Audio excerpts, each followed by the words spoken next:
이뇨한 위원장, 많은 분들이 지금 갑론을박을 벌이고 있습니다. 잘하고 있느냐 못하고 있느냐, 당 일각에서는 방향이 맞다, 또 한쪽에서는 이준석이를 갖다가 저렇게까지 껴안는 이유가 무엇이냐, 저러다가 선거다 망친다, 여러 의견들이 나오고 있는데요.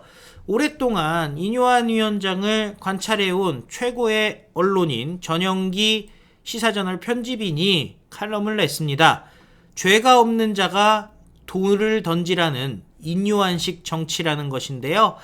자, 전영기 편집인이 본 이뇨한 위원장은 어떤 사람인지 알아보도록 하겠습니다.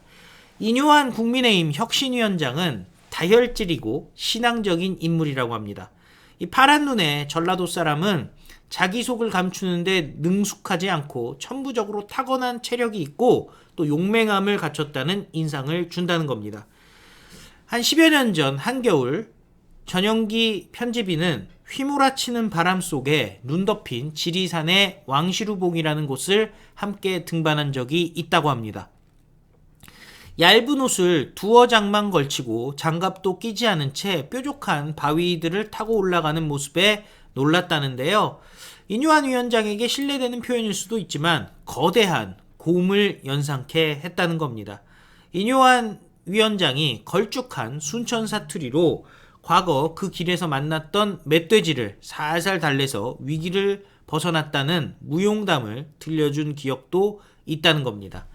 이뇨한의 가족사는 청일전쟁이 일어나던 1895년 선교사로 제물포에 첫 발을 내디딘 할머니의 아버지 유진벨 박사로부터 현재 그의 자녀까지 5대째 129년간 미국 개신교의 남장로파라는 신앙적 전통에서 전개됐다고 합니다.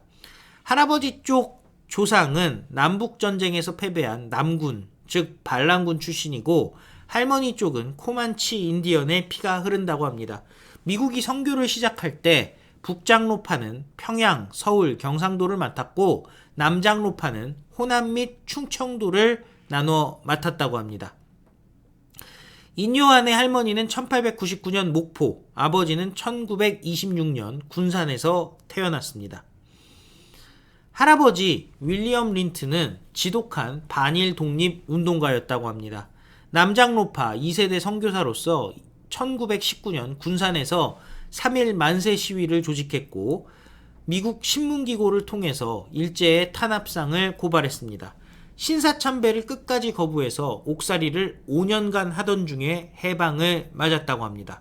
대단하네요. 신사참배를 거부해서 5년간 옥살이를 하던 중에 해방이 된 거죠. 그런 윌리엄 린튼에게 2010년 건국훈장 애족장이 추서됐습니다. 이뇨한 위원장은 선조들의 음덕 등에 힘입어 2012년 특별기와 1호 한국인이 되었습니다.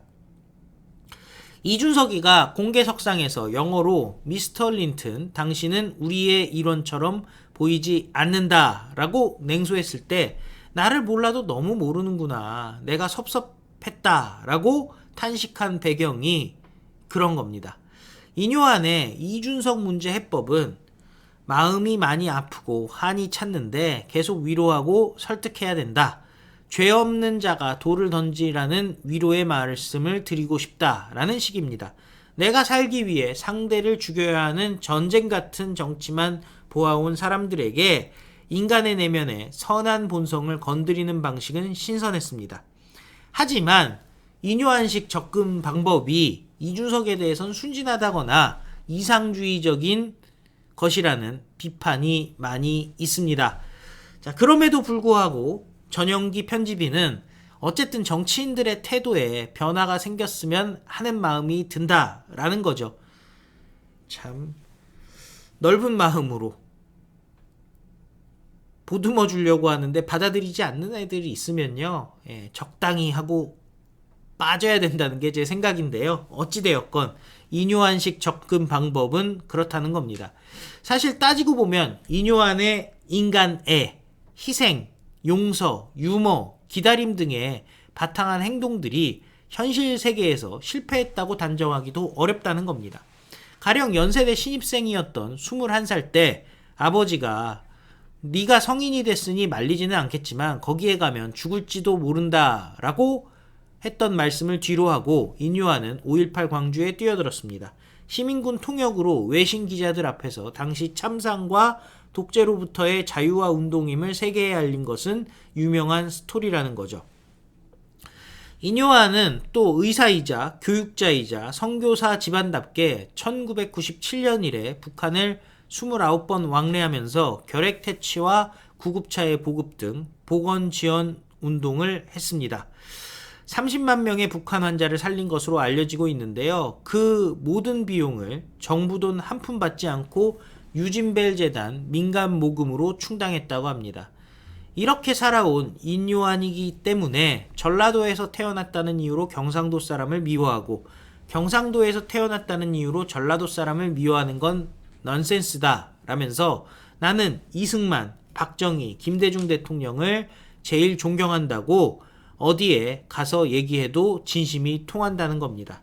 따라서 성과와 조치 이전에 태도와 마음을 먼저 생각하는 인요한식 접근법이 정치판에서 통하지 않을 것이라고 아직 예단하고 싶지 않다라는 게 전영기 편집인의 생각인데요. 그런데 저는 이런 생각이 있습니다. 한두 번 두드리는 것, 또 명분을 위해서 움직이는 것 좋은 일입니다. 근데 그게 사람, 일반적인 본성을 지닌 상식적인 사람이라면 가능할 텐데 그렇지 않은 사람들이 가능할 리가 없다라는 생각도 듭니다.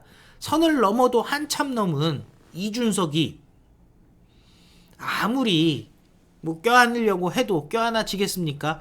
아예 생각 자체가 선거, 당선 이런 데만 꽂혀 있잖아요. 남은 어떤지 관심도 없잖아요. 지금 천하용인도 따라 나갈 생각이 없는 것처럼 보이고요. 거기다가 본인과 별 관계도 없고 아버지 고향이라고는 하지만은 그동안 노원병에만 나간다고 했던 사람이 입 싹 씻고 더 이상 노원병 얘기 없죠? 대구 나가겠다고 저 난리를 치고 또 대구에서도 주호영 같은 사람이랑은 안 붙겠다. 결국에는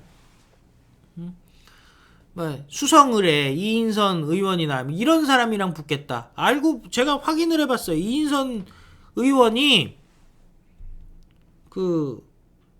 당무감사에서 매우 좋은 성적이 나왔다는 겁니다. 1등이라는 얘기까지 있을 정도예요. 그 정도로 일을 잘하는 사람한테 시비를 걸고 있는 것 말도 안 되죠. 그리고 경력이나 그 인생의 궤적을 봐도 비교도 안 되는데 그렇잖아요. 대구 경북 경제자유청 청장 하던 사람 아닙니까? 대학 교수기도 하고 경북 부지사도 하고 비교가 안 되는 겁니다. 그래서 저는 인요한 위원장께 개인적으로 한 말씀만 드리고 싶습니다. 제가 감히 얘기할 수 있는 존재는 아니지만은 그만큼 했으면 이준석이의 그 본성 이제 고사작전이란 거 다 알고 있으니까 사람들이 여기까지만 딱 하면은 좋을 것 같아요. 왜냐면 제일 걱정이 이준석이가 막판에 덥석 물어서 아유 저를 품어주신다고 했죠. 품어주세요 하고 들어오면서 대구공천 내놔 하게 되면은 모두가 공멸하는 일이 벌어지는 것 아니겠습니까? 자, 시청해주셔서 감사드리고요. 이준석 끝장내는 그날까지 흔들리지 말고 대한민국을 위해서 우리 모두 한 길로 가야 될 줄로 믿습니다. 다 같이 외치겠습니다. 우리는 승리합니다. 감사합니다. 안녕히 계십시오.